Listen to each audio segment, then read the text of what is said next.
Elon Musk. The name alone brings up images of rockets, electric cars, and yeah, a whole lot of headlines. But if you look past the public persona, there's actually a specific, repeatable, and unbelievably intense method to how he works. So today, we're going to deconstruct that method, the core principles he uses to create real, tangible results from ideas that seem, well, impossible. All right, let's just dive right in with a question. What on earth connects all these wildly different things? I mean, electric cars, rockets, brain chips, social media. The obvious answer is, yeah, one person. But the real connection, the more important one, is a shared philosophy, a unique way of looking at problems that he's applied to every single one of these industries. And really, that's the heart of it all. This isn't just about building another company. It's about this relentless mission to take ideas that sound like they're straight out of science fiction and make them real. It's a process of creating things, tangible things, even when almost everyone is saying it's impossible. So, how does he do it?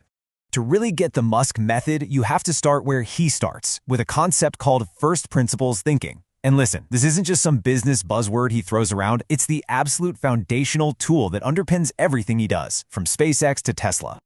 So what is it exactly? Well, it's about completely ignoring the way things have always been done. Instead of looking at a problem and asking, okay, how have other people solved this? You break it all the way down to its most basic, undeniable truths. The raw materials, the fundamental physics, and you build your solution right back up from there. And you don't have to take my word for it. Musk himself talks about it less like a business strategy and more like a law of physics.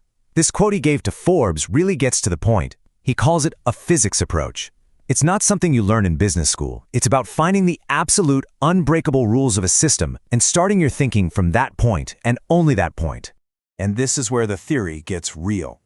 See, most of the world operates by analogy. You'd say, well, rockets are expensive, they've always been expensive, so let's try to make ours maybe 10% cheaper. But first principles thinking, the way Musk applied it to SpaceX, asks a totally different question.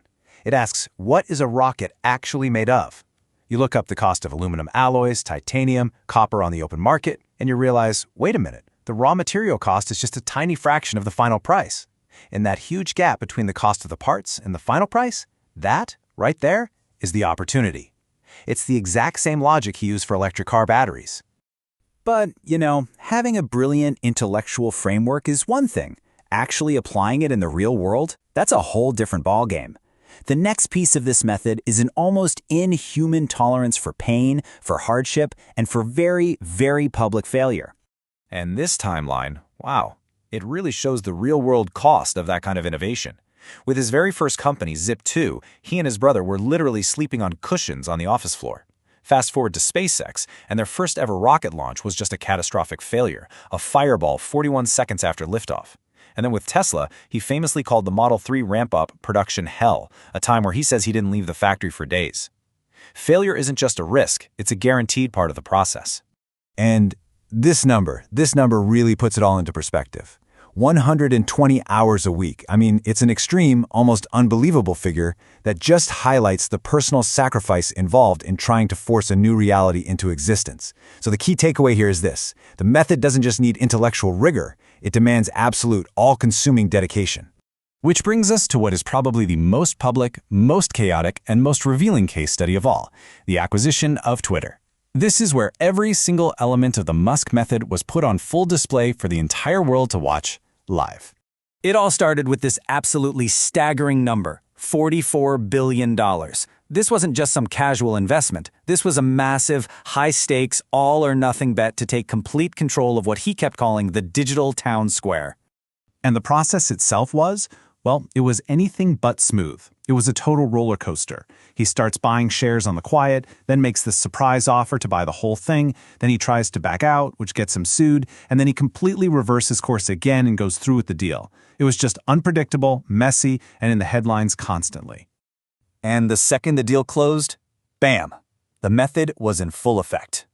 On day one, the company's top executives were fired on the spot and reportedly escorted from the building.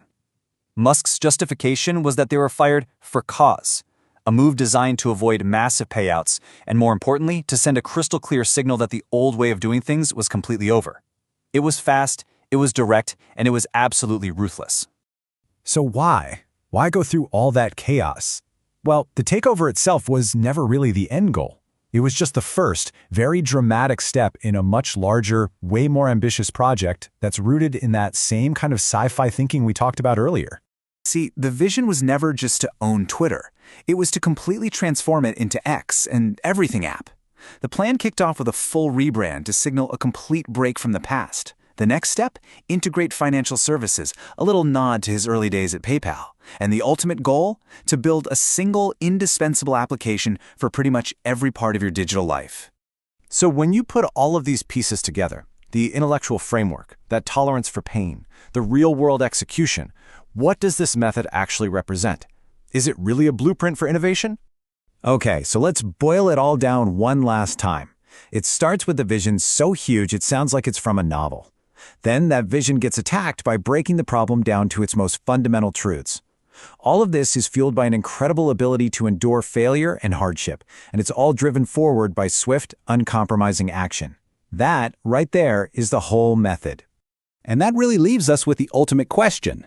The results, they're undeniable. We have reusable rockets, a global EV market, satellites connecting the entire globe.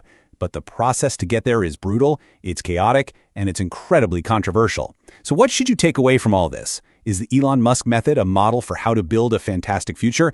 Or is it a cautionary tale about the real cost of that creation? The answer, a lot like the man himself, is complicated.